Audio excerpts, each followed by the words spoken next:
ছোটখাটো একটা ভিডিও তৈরি করার উদ্দেশ্য নিয়ে চলে আসলাম। যে দেখুন, আজকে আমি কোরআন পড়ার সময় একটা বিপদের মধ্যে পড়ে গেছি এবং সেই বিপদটাই বস্তুত আপনাদের সঙ্গে শেয়ার করার জন্য ভিডিওটা করছি। এবং আমি আশা করি যে এই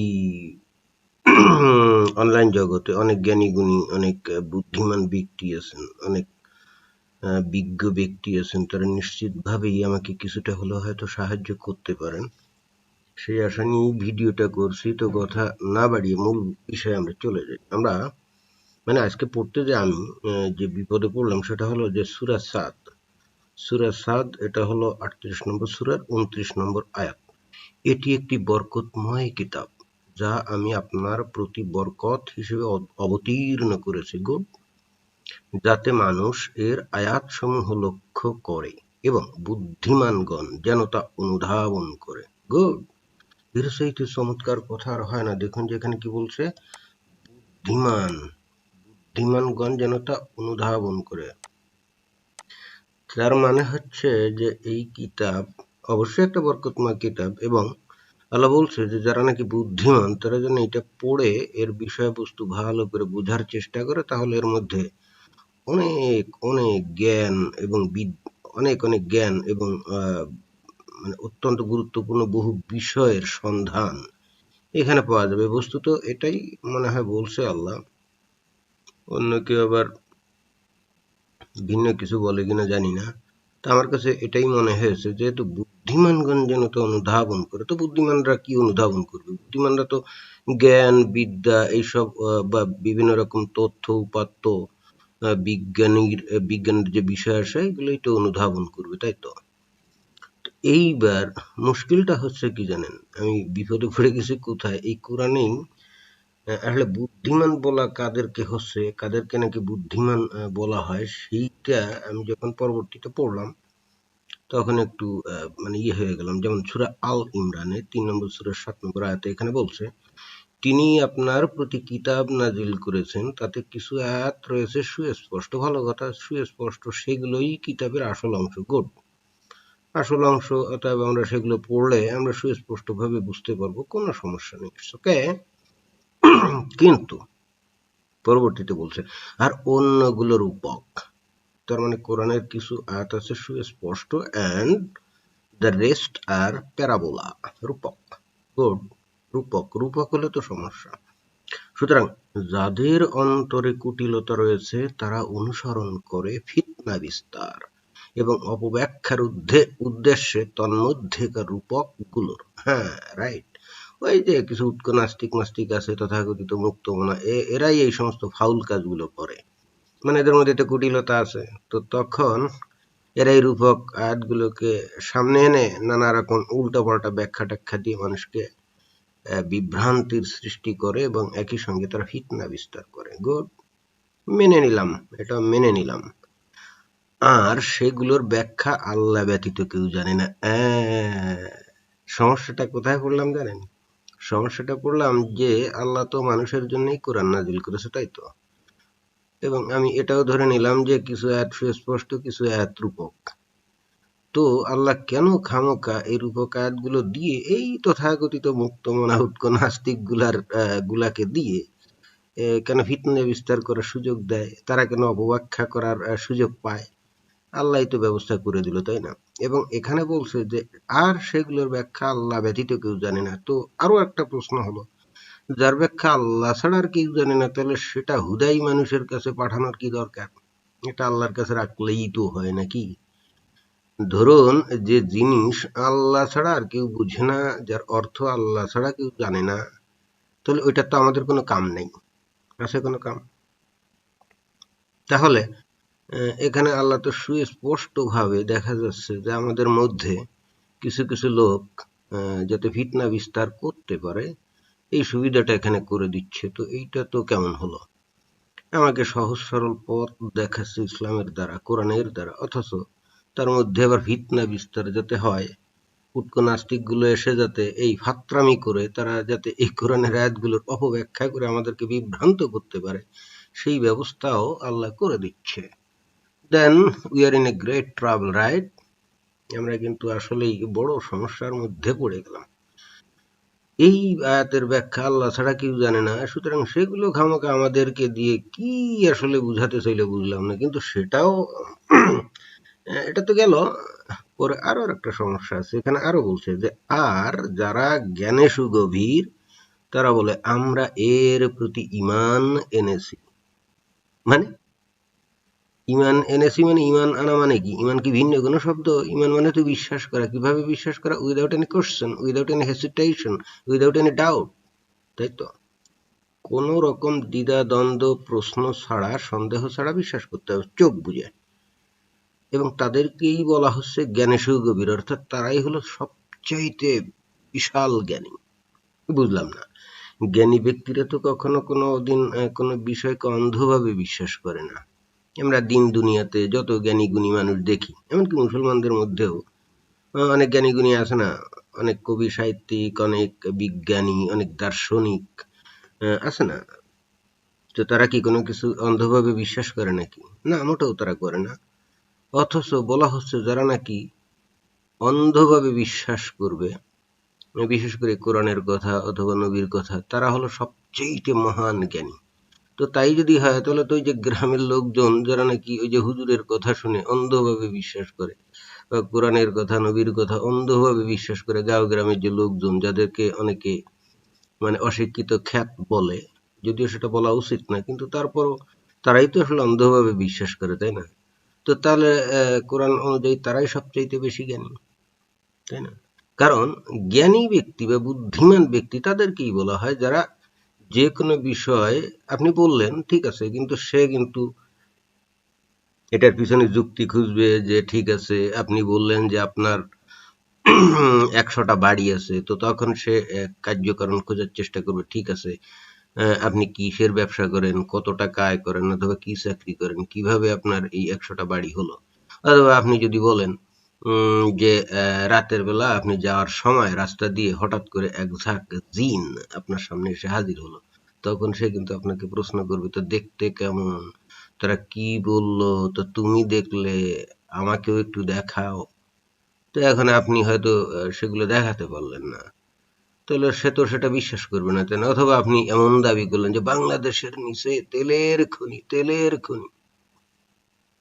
এখন স্বাভাবিকভাবে একজন বুদ্ধিমান মানুষ জিজ্ঞেস করবে, এই বাংলাদেশের নিচে যে তেলের খনি তুমি জানলে কি করে? তুমি কি সিসমিক সিসমিক কোনো পরীক্ষা নিরীক্ষা করছো? না, আমি তো করি নাই, কিন্তু আমার বিশ্বাস বাংলাদেশের নিচে তেলের খনি। এই ধরনের উদ্ভট কথাবার্তা যারা নাকি বিশ্বাস করবে, এবং মানে যারা নাকি অন্ধভাবে বিশ্বাস করবে, তারাই হলো মহান জ্ঞানী। এই এই কোরআনের এই সূরা আল ইমরানের 7 নম্বর আয়াত অনুযায়ী। আর যারা নাকি এইটা নিয়ে প্রশ্ন করবে যে এই বাংলাদেশের নিচে যে তেলের খনি, তার প্রমাণ কি? তুমি কি পরীক্ষা নিরীক্ষা করে দেখছো? অথবা পৃথিবীর কোনো ভালো তেলের কোম্পানি যারা এগুলো অনুসন্ধান করে, তারা কি কখনো পরীক্ষা করে দেখছে? কোনো ডেটা বা উপাত্ত কিছু আছে? কিছুই দেখাতে পারা গেল না। তাহলে সে তো বিশ্বাস করবে না। এবং এখন সেও যদি অন্ধভাবে বিশ্বাস করে, তাহলে কিন্তু আমরা নিজেরাই সমাজে তাকে কিন্তু বুদ্ধিমান মানুষ বা জ্ঞানী মানুষ বলবো না। এটা হলো নর্ম, তাই তো? অথচ কোরআন অনুযায়ী তারাই সবচেয়ে বিশাল জ্ঞানী যারা নাকি অন্ধভাবে সবকিছু বিশ্বাস করে, বিশেষ করে কোরআন হাদিসের কথা, ইসলামের বিষয়। তাহলে এর আগে যে আয়াতটা বলা হলো, যে কি আয়াতটা বলা হলো, এর আগে যে আয়াতটা বলা হলো যে এই কোরআনের মধ্যে অনেক বরকত আছে, এইগুলা মানুষ যত লক্ষ্য করে কারা লক্ষ্য, এবং এর মধ্যে অনেক জ্ঞান বিজ্ঞানের বিষয় লুক্কায়িত আছে, বুদ্ধিমানগণ এগুলা বের করতে পারবে। তো বুদ্ধিমান হিসাবে যাদেরকে গণ্য করা হচ্ছে, তারা তো আসলে সাধারণ দৃষ্টিকোণ থেকে বা সমাজের, আমরা ধর্ম বাদ দিলাম, মানে এটা এই চ্যাপ্টার বাদ, এরপরে যদি নর্মালি সমাজে যদি জিজ্ঞেস করা হয় যে ভাই বুদ্ধিমান কারা, তো স্বাভাবিকভাবে বলবে যাদের বিদ্যা বুদ্ধি আছে, যারা যে কোনো বিষয় যুক্তিতর্ক প্রমাণের মাধ্যমে আহ, মানে তার বক্তব্য প্রতিষ্ঠা করে, এবং কেউ যদি কোনো উদ্ভট কোনো দাবি করে, তাহলে সে সেটাকে হয়তো ব্যাখ্যা বিশ্লেষণ করে জানার চেষ্টা করে যে সেটা সঠিক না বেঠিক, এরকমই তো।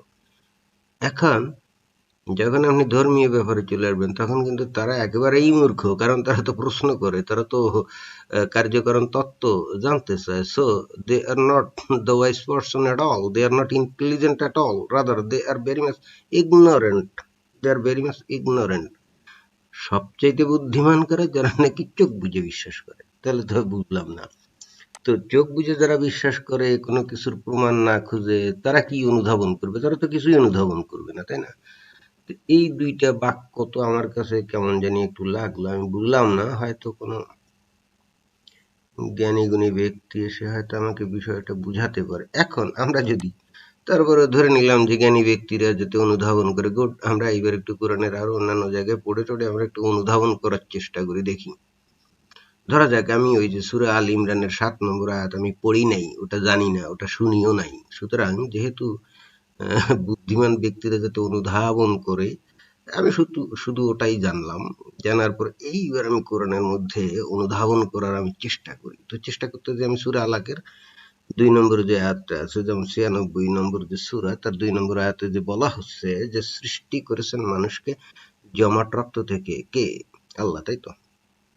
তো বলুন তো, জমাট রক্ত, যে রক্ত জমাট বেঁধে গেছে ভাই, এখান থেকে তো কিছু তৈরি হয় না। যেমন কেউ যদি কাউকে রক্ত দেয়, তাহলে জমাট রক্ত যদি জমাট বেঁধে যায়, তাহলে তো ওই রক্ত দিলে তো কাজ হয় না, এবং ওই রক্ত তো দেওয়াও যায় না, তাই না? জমাট রক্ত মানে কি, ওর মধ্যে যে কর্পসলস গুলো আছে, হোয়াইট কর্পসলস, রেড কর্পসলস অ্যান্ড প্লাটলেটস যেগুলো আছে, এগুলো তো মারা গেছে। তো এগুলো মারা গেলে তার থেকে তো কিছু হয় না। এখন আপনি বিশ্বাস করতে পারেন চোখ বুঝে যে আল্লাহ যা বলছে ইটস ওকে, রাইট। কিন্তু যখন কোনো জ্ঞানী ব্যক্তি, বিজ্ঞান মনস্ক ব্যক্তি যখন এই বক্তব্যটা শুনবে, তখন সে তো সাথে সাথে নাকচ করে দিবে, বলবে যে না, জমাট রক্ত থেকে তো কোনো কিছু হয় না, জমাট রক্ত থেকে কোনো কিছু হয় না, জমাট রক্ত মানে মৃত রক্ত, মৃত রক্ত থেকে তো কোনো কিছু হয় না, তাই না? শুধু তাই না, আমি যদি আরো একটু খোঁজ খবর নিতে যেতাম, তো আরো বিপদে পড়ে যায় আরো বেশি। যেমন উদাহরণস্বরূপ, আমরা যদি সূরা কাফির ১০৯ নম্বর সূরার আমরা যদি কাফিরুন পড়ি, ছোট্ট একটা সূরা, আমরা একটু পড়ি। আমি কোরআন.কম ওখানে গেলাম। কোরআন.কম হলো সহি ইন্টারন্যাশনালের অনুবাদ।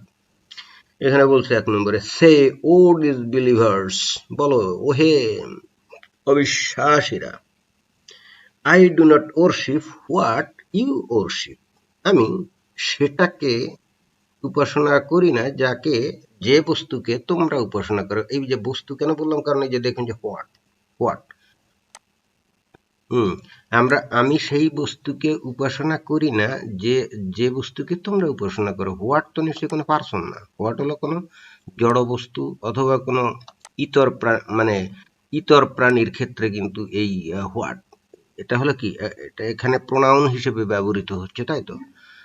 এটা তো কোনো পার্সন হবে না, হোয়াট তো কোনো পার্সন হবে না। যদি এখানে বলতো যে I do not worship whom you worship, যাকে, যাকে অর্থাৎ যে, যে ব্যক্তিত্বকে বা যে অস্তিত্বকে বা যে আত্মাকে তোমরা উপাসনা করো, তাহলে কিন্তু এখানে হতো, বলতে হতো হুম ইউ ওরশিপ, রাইট? এইবার ৩ নম্বরে বলছে যে nor are you worshippers of what I worship. এই যে আমি যে জিনিসের, এই জায়গায় কিন্তু নবী, নবী বলছে আর কি, নবীকেই শিখাই দিচ্ছে আল্লাহ যে বলো, আমি যে জিনিসের, যে জিনিসের উপাসনা করি তোমরা সেই জিনিসের উপাসক নাও। তাহলে কি হচ্ছে, আমি যে জিনিসের, আমাদের নবী কি কোনো জিনিসের উপাসনা করে নাকি? এটা বুঝলাম না। কোরআনে তো বলছে যে, কোরআনে তো বলছে নবীকে যে তুমি বলো যে, তুমি বলো যে আমি যে জিনিসের উপাসনা করি তোমরা সেই জিনিসের উপাসক নাও। অর্থাৎ ওই যারা নাকি পৌত্তলিক তাদেরকে বলছে যে তোমরা সেই জিনিসের উপাসক নাও যে জিনিসের উপাসনা আমি করি। তাহলে এখানে আল্লাহর নবী কি তাহলে হোয়াট বলছে, অর্থাৎ তাহলে কি মানে আমাদের নবী কি কোনো জিনিসের উপাসনা করে? এখন এটা কোন ধরনের কথা? আল্লাহ কি কোনো জিনিস, কোনো রিজিড বস্তু, কোনো সলিড ম্যাটেরিয়াল, কোনো পাথর, কোনো মূর্তি, কোনো ঘর, এরকম নাকি? কিন্তু এখানে শব্দ দিয়ে কিন্তু সেটাই বোঝাচ্ছে, হোয়াট। এখানে যদি বলতো যে nor are you worshippers of, বা হোম আই ওরশিপ, যদি এরকম হতো যাকে আমি উপাসনা করি, মানে যাকে মানে কোনো ব্যক্তিকে, ব্যক্তি মানে কি আল্লাহ, তাহলে তো হোম নট হোয়াট। 4 নম্বরে বলছেন nor will I be a worshipper of what you worship. তোমরা যে জিনিসের, অর্থাৎ এখানে এই কথাটা হোয়াট হোয়াট বারবার বলছে কেন ওই পুতলিকদের ব্যাপারে, কারণ পুতলিকরা তো যে মূর্তি পূজা পুতুল পূজা করতো না, ওই জন্য বলছে যে ওইটা তো একটা বস্তু, অর্থাৎ তোমরা যে বস্তুর উপাসনা করো আমি তো সেই বস্তুর উপাসনা করি না। এবং আমি যে কিন্তু পরিবর্তে আল্লাহ নবীকে আল্লাহ কি শিখাচ্ছে, যে আল্লাহ শিখিয়ে দিচ্ছে যে আমি যে বস্তুর উপাসনা করি তোমরা আবার সেই বস্তুর উপাসনা করো না। তাহলে আসলে তো দুই তরফে এক হয়ে গেল তো। অর্থাৎ পুত্তলিকা কোনো একটা বস্তু, দেব দেবতা তাদের ছিল, লাত মানাত উজ্জা, তাদের মূর্তি টুর্তি গড়ে পূজা করতে উঠছে, ওকে। কিন্তু এই একই কথাই তো আল্লাহ নবীকে শিখা দিচ্ছে, যে বলছে যে হ্যাঁ তোমরা দেব দেবীর মূর্তি টুর্তির পূজা করো, আমি ওই মূর্তির পূজা করি না, বাট আমি অন্য একটা বস্তুর পূজা করি। হয়তো সেটা মূর্তি না, হতে পারে পাথর অথবা ঘর, তাই তো। সেটা কোনো মতেই তো কোনো সজ্ঞান, কোনো আত্মা, সজ্ঞান কোনো কিছুই না, অর্থাৎ কোনো ব্যক্তিত্ব না, আল্লাহ টাল্লাহ কিছু না। এই যে আবার বলছে nor will you be worshippers of what I worship. ওই যে এই যে হোয়াট আই ওরশিপ মানে যে বস্তুর আমি উপাসনা করি তোমরা তার উপাসক হবে না। তাহলে তার মানে এখানে আল্লাহ পরিষ্কার বলে দিচ্ছে নবীকে যে নবী কোন একটা বস্তুর উপাসনা করে, নট কোনো অস্তিত্ব, মানে আত্মাযুক্ত কোনো কিছুর কোনো ব্যক্তিত্ব। আল্লাহ তো একটা ব্যক্তিত্ব, গড একটা ব্যক্তিত্ব, ক্রিয়েটর একটা তো ব্যক্তিত্ব, তাই তো। এখন আল্লাহর পরিবর্তে তো আর হোয়াট হতে পারে না, গডের পরিবর্তে তো আর হোয়াট হতে পারে না, কারণ হোয়াট তো হলো একটা সলিড ম্যাটার, একটা জড় বস্তু। তাহলে এখানে আল্লাহ বলছে যে আল্লাহ নবীকে শিখাই দিচ্ছে যে বলো হোয়াট আই ওরশিপ, মানে আমি যে বস্তুর উপাসনা করি, মানে বুঝলাম তো না। তারপরে 6 বলছে, না 6 আই কি, আচ্ছা যাই হোক, এই এখন 6 বলছে for you is your religion and for me is my religion, it's okay. তোমার ধর্ম তোমার কাছে, আমার ধর্ম আমার কাছে, কোনো সমস্যা নেই। কিন্তু এখানে এই সূরা কাফির থেকে তো পরিষ্কারভাবে বোঝা যাচ্ছে আমাদের নবী কোনো বস্তুর উপাসনা করতো না, নট কোনো আল্লাহ, মানে কোনো গডের উপাসনা করতো না, কোনো, অন্তত কোরআন তো সেটাই বলছে, কোনো সলিড বস্তু। এবং সেটাই কি কালো পাথর নাকি বুঝতেছি না, কারণ কালো পাথর সম্পর্কে তো এই যে হাদিসে আছে না, যে কেউ এই কালো পাথরকে স্পর্শ করবে তার গুনাহ খাতা সব মাফ হয়ে যাবে। হজের সময় এই জন্যই তো কালো পাথরকে চুম্বন করা বা স্পর্শ করার জন্য সব উন্মাদ হয়ে যায়। খেয়াল করে দেখছেন যে এটার সাথে কিন্তু মিলে যায়। এখানে আমাদের নবী বস্তুত আসলে একটা বস্তুর উপাসনা করে, তো সেই বস্তুটা কোথায়? কোরআনেই বলছে, আমি বলছি না। অনেকে বলবে আপনি বেশি বুঝেন, আপনি কি মানে বিশাল জ্ঞানী নাকি? আরে ভাই আমি বিশাল জ্ঞানীও না কিন্তু মূর্খও না। আর তার বাদে আমি যে বিশাল জ্ঞানী না সেটারই বা প্রমাণ কি? সেটারই বা প্রমাণ কি? আমি তো বিশাল, দুনিয়াতে যত বিশাল জ্ঞানী থাক না কেন তাদের জ্ঞানের মাত্রা যা, আমারও যে একেবারে তাদের থেকে কম, সেটা কি করে নিশ্চিত হওয়া যায়? তবে আমি ওই অহংকার করি না। আমি যেটা বলতে চাই, আমি তো মূর্খ না, আমি তো নিজেকে একজন বুদ্ধিমান মানুষ মনে করি, জ্ঞানী মানুষ মনে করি। ধরা যাক যুক্তির খাতিরে আমি একটা মূর্খ মানুষই, কিন্তু এই জায়গাটা আমি বুঝতেছি না, এই জায়গাটা আমি বুঝতে পারছি না। এখানে তো আল্লাহ নবীকে পরিষ্কার বলে দিচ্ছে হোয়াট আই ইউরশিপ। আমাদের নবী কোনো বস্তুকে উপাসনা করতো, এবং দেখা যায় তো বাস্তবেও তো তাই। ওই যে কাবাঘরে কালো পাথর, নবী কোথা থেকে প্রথমে আসলে সর্বপ্রথমে কালো পাথরকে চুম্বন করতেন যাতে তার গুনাহ খাতা মাফ হয়ে যায়। তাহলে উনি বস্তুত কালো পাথরকে তো উপাসনা করতেন বলে মনে হচ্ছে, অন্তত কোরআনের ভাষ্য অনুযায়ী। এই এখন এইটা নিয়ে আমি একটা বিপদে পড়ে গেলাম, যে আসলে চিন্তাশীল ব্যক্তিদের জন্য চিন্তার খোরাক আছে কোরআনে। আর আমি তখন একটু চিন্তা করতে গিয়েই তো মানে ভেজালে পড়ে গেলাম। এখন এখানে যদি কোনো বুদ্ধিমান লোকজন যদি থাকে, অবশ্য তারা দেখি যে এই যে নিচে এসে গালিগালাজ করে মাঝে মাঝে, আর উল্টোপাল্টা যুক্তি দেয়। তারা ওই যে জাকির নায়েককে বলে মানে মহাবিশ্ববিজ্ঞানী। এক জায়গায় দেখলাম যে সে আমাকে বুঝাচ্ছে যে জাকির নায়েকের নাকি পদার্থ বিজ্ঞানেও চূড়ান্ত জ্ঞান আছে, রসায়ন বিজ্ঞানেও চূড়ান্ত জ্ঞান আছে, মানে দুনিয়ার এমন কোনো বিদ্যা নেই যে বিষয়ে তার চূড়ান্ত জ্ঞান নেই। মূর্খতার একটা সীমা থাকা উচিত, অন্ধত্বের একটা সীমা থাকা উচিত। আমরা মানুষ, আমরা বুদ্ধিমান প্রাণী, আমরা এত মূর্খ, এত